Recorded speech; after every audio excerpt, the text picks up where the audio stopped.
Welcome to your deep dive. I've got the stack of Kansas City source files you sent over, and I've got to be honest, Yeah. they kept me up all night. I mean, it is a genuinely chilling collection of sources. It really is. Our mission today is to crack open this highly classified, frankly, terrifying stack of documents detailing the Butcher of the Bottoms case. This is from 1964. Right. And if you've been following the overarching story, you know the stakes are already incredibly high, especially after that threat left in Marcus's apartment that we looked at last time. Yeah, that personal violation really changed everything. Exactly. It forced their hands. So today, we are literally going underground. We're looking at forensic reports, tactical entry logs, and clandestine meeting transcripts. And they paint a picture of a killer who isn't just hunting people, he is architecting a nightmare. Yeah, architecting is the perfect word for it. But to fully grasp the gravity of what you're about to hear, we really have to look at the crucial historical context provided by the series Bible. We're in Kansas City, 1964. Right. And this is a city caught in what historians call a post-Pendergast vacuum. Right, and for anyone who might not be a massive political history buff, Tom Pendergast was the political boss who basically ran Kansas City like his own personal kingdom for decades, right? Precisely. He controlled the concrete, he controlled the politicians, and he absolutely controlled the police. Wow. So by 1964, that massive machine has broken down. The city is transitioning from this old world, highly organized corruption into modern civil unrest. It's a city desperately trying to figure out its new identity. And the epicenter of our horror today is the West Bottoms, which, looking at the descriptions, is definitely not your standard downtown business district. Not at all. It is a sprawling industrial labyrinth. I mean, picture these massive abandoned grain silos casting long shadows over slaughterhouses and just endless livestock pens. Just totally isolated. Exactly. It's an area entirely defined by the smell of iron, cattle, and heavy industry. It's chaotic and largely ignored by the people in power. Which makes it the absolute perfect hunting ground for a predator. It really does. And navigating this iron labyrinth is a trio of characters that the source documents really shine a light on. First, you have Detective Jack Sullivan, who everyone calls Sully. Right, the veteran. Yeah, he's 54, a chain-smoking relic of the old KCPD. Looking at his file, Sully sounds like a guy whose blood type is strictly bourbon and unfiltered tobacco. That's a great way to put it. He knows the local mob, known as the Outfit, and he has a pretty flexible moral compass. But even he is profoundly disturbed by the bodies they're finding. Because it's beyond standard mob violence. Exactly. Then you have his counterpart, Detective Marcus Thorne. He's 32, and notably one of the city's first black homicide detectives. And you really have to consider the sheer isolation of his position in 1964. Yeah. He's college-educated, highly forensic-minded, and operating in a department that fundamentally does not want him there. So he has to be perfect. He relies entirely on science and statistical probabilities because the math is the only thing he can actually trust. And finally, rounding out the trio is Eleanor Vance. She is a relentless 30-year-old investigative reporter for the Kansas City Star. She's the one who actually saw the pattern first. Right, before the police were even willing to admit a serial killer was operating in their city. Okay, let's unpack this. Because these three, who theoretically should be at each other's throats, are forced to form what the case files call an uneasy alliance. And uneasy is putting it mildly. The tension between the press, the old guard of the police, and the new scientific approach to law enforcement is palpable. We see this play out perfectly in Document 1. The tavern meeting. Yes. This is a transcript of a secret meeting that takes place at a downtime tavern called the Peanut on 9th Street. I love the setting for this. It's described as this smoky, dimly lit environment. Why meet there, of all places? Because reputations and, frankly, careers can be ruined just by being seen together. A reporter sharing drinks with homicide detectives is a massive breach of protocol. Which explains Sully's attitude. Exactly. Sully is immediately combative in the transcript. He slaps a folder on the table and explicitly warns Eleanor that she shouldn't be there. He tells her that if the captain catches them, there will be hell to pay. Sully even throws in this great cynical jab about the captain being too busy looking at Big Sal's payroll to care about her. Which just highlights how compromised the police force still is. The mob's influence is everywhere. But Eleanor does not back down. She's sitting at that table because she holds the missing puzzle piece, right? She does. She slides over a set of blueprints for the Union Station cooling tunnels. These were built decades earlier during Prohibition. They run directly from the train station, completely under the tracks, and they emerge right behind the livestock exchange in the West Bottoms. And why is that such a game changer for the investigation? Up until this point, the killer had been dubbed the White Ghost. The police were baffled because he seemed to just vanish into the fog. He was able to move the body of a previous victim, Martha Hayes, without being spotted by any of the heavily armed yard watchmen. The blueprints solve the physical impossibility of his crimes. He isn't walking through the fog. He's walking under the streets. Exactly. A subterranean highway. It completely changes the physical landscape of the case. But Sully immediately points out a terrifying reality. Those tunnels aren't empty, are they? No, they were built for prohibition smuggling, but by 1964, they are filled with the unseen. The homeless populations. Yes, the runaways, the people who have fallen through the cracks of this shifting, unstable society. Which brings in Marcus's perspective. How does the data-driven detective process this? If we connect this to the bigger picture, we have to look at how Marcus Thorne views the world through the lens of what the files call behavioral probability. He calculates the odds of every choice. And his calculation here is grim. Very grim. When he sees those blueprints and hears about the population down there, his response is absolutely chilling. He says the odds of us finding him down there without a map are 0. But the odds of him finding his next victim, those are 100%. I just want you, the listener, to pause and imagine that. Imagine walking down the street in 1964 Kansas City.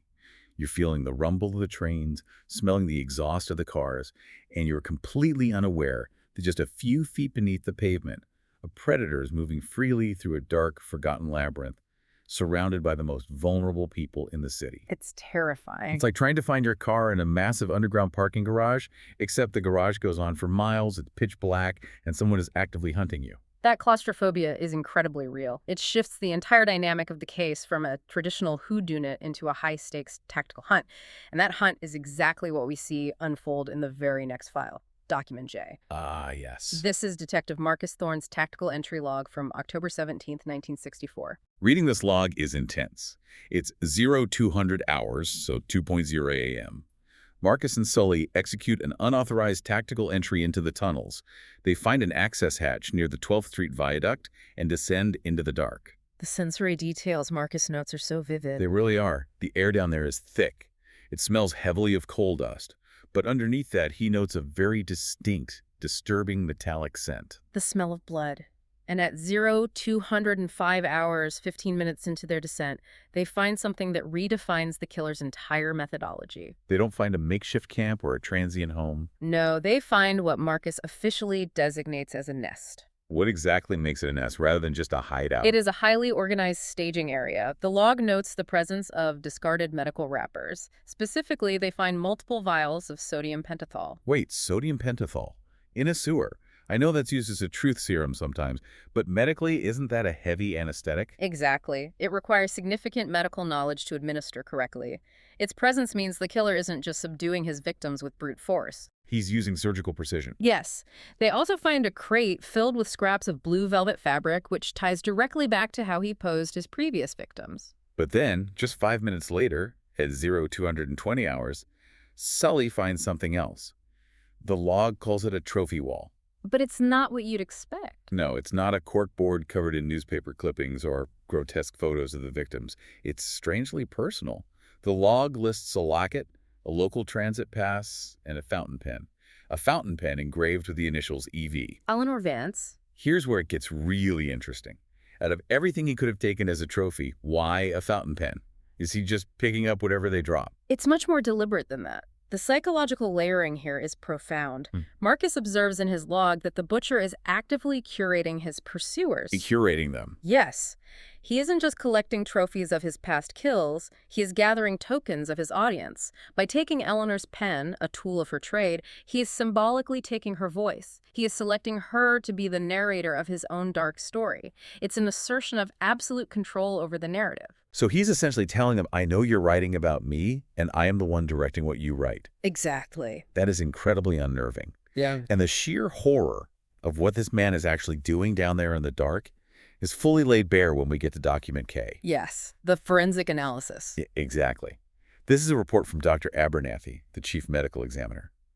Sully and Marcus had found a calcified bone fragment in the tunnels near the nest. They sent it to the lab, operating under the assumption that it belonged to their most recent victim, the one the press had dubbed the girl in the grain. But Abernathy's findings completely shatter that assumption, don't they? They upend the entire timeline. Abernathy writes that the bone fragment is absolutely not from the girl in the grain. The calcification indicates it is much older, dating back 2 to 3 years. This means the killer hasn't just started his spree. He has been operating unchecked in the West Bottom subterranean network since at least 1961 or 1962. But the age of the bone isn't even the most shocking part. When you dig into Dr. Abernathy's notes, the medical findings are insane. Abernathy states that the edges of this bone show signs of intentional grafting. Someone was trying to fuse human bone with non-human material. Specifically, porcine bone, pig bone. Likely harvested from the massive livestock yards operating directly above the tunnels. Let's put this in perspective for a second. This is 1964. The first successful human heart transplant didn't even happen until 1967. Right. Organ transplants and bone grafts were incredibly primitive. How medically advanced does someone have to be to even attempt interspecies bone grafting in a subterranean tunnel? What's fascinating here is it forces a massive shift in how the investigators understand their antagonist. The series Bible identifies the primary suspect as Dr. Eris Thorne, and we should note for clarity, there is no relation to Detective Marcus Thorne, despite the shared surname. Right, totally different. Eris was a brilliant but disgraced surgeon who vanished underground in 1961. This forensic report confirms that Eris isn't simply a serial killer driven by standard pathological compulsions. He is attempting to fundamentally rewrite the biological rules of nature. He's a literal mad scientist operating beneath a major American city. Abernathy's report spells it out. Eris is trying to rebuild humans. He was using the entire West Bottoms with its endless supply of discarded animal parts from the slaughterhouses and its transient, forgotten human population as a massive, unregulated laboratory. It represents the dark side of innovation. During this era, medical science was making massive leaps, pushing the boundaries of what was possible. Dr. Eris Thorne represents a horrifying corruption of that progress. He refers to his work as biological architecture. A biological architect. He doesn't view his victims as people. He views them as raw materials for his construction projects. Which brings us to Document L. This is, without a doubt, the most chilling artifact in the entire stack of sources. It's a warning note left by the butcher himself. And the physical description of the note alone tells a story before you even read the words. It is described as a single sheet of high-grade vellum. In a tunnel completely coated in coal dust, dried blood, and grime, this paper is curiously, meticulously clean. Right, it was found pinned to a support beam right in the middle of the nest. And it is addressed to the Watchers, specifically naming Sullivan, Thorne, and Vance. So they know for a fact he is watching them back. What exactly does he say to them? The killer is no longer hiding in the shadows. He is initiating a direct intellectual dialogue. The letter begins. You walk through the veins of the city and call it investigation. You see the discarded parts and call it murder. You're looking at the alphabet but failing to read the sentence. So what does this all mean? How does he target each of them? Because he really goes after their deepest psychological insecurities.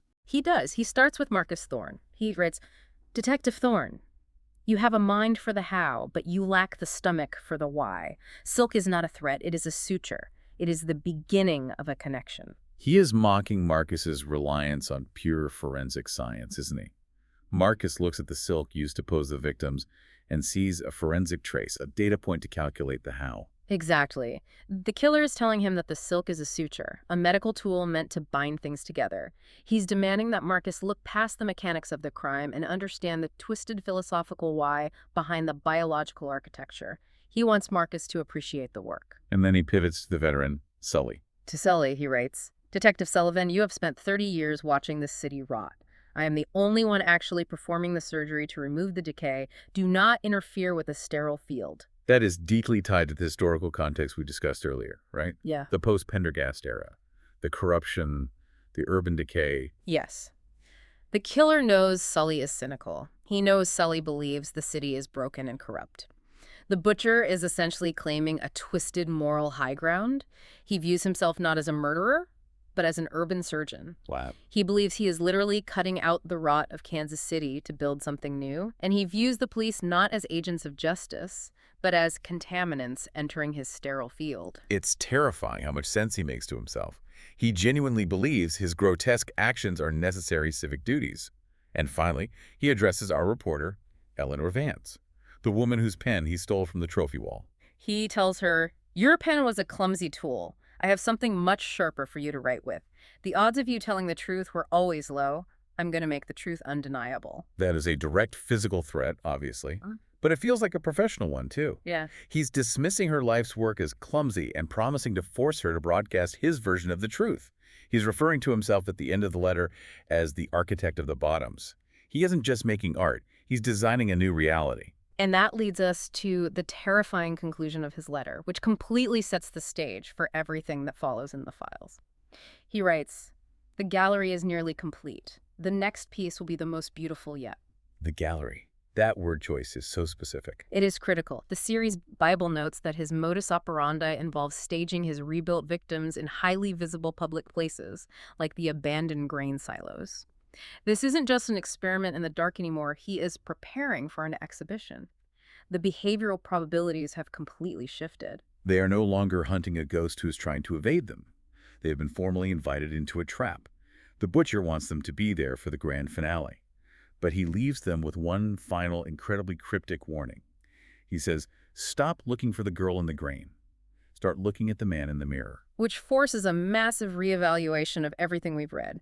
The series Bible explicitly states that the butcher is playing a psychological game tailored directly for Detective Marcus Thorne. The killer shares his last name, Thorne. He tells Marcus to look at the man in the mirror. In a world where this killer literally dismantles and rebuilds biology, creating horrifying reflections of humanity, we're left wondering if Marcus is hunting a monster, or if the monster is trying to force Marcus to recognize a terrifying truth about himself. We've spent all this time looking at Eris Thorne as a corrupted surgeon trying to rebuild humanity. But I want to leave you, the listener, with a brand new angle to think about on your own. If his ultimate goal is to cut the rot out of a corrupt city, and he is specifically targeting the mob-tied old guard police and the press, is it possible his final exhibition isn't just about showing off his macabre biological experiment? Oh, that's interesting. Could his gallery actually be a twisted form of whistleblowing? Is he setting a trap to expose the systemic corruption of Kansas City itself to the world, using the bodies of his victims as the evidence? That completely reframes the nature of his surgery. It really does. Thank you for joining us on this deep dive into the shadows of 1964. Until next time, keep questioning what you see and keep questioning the shadows.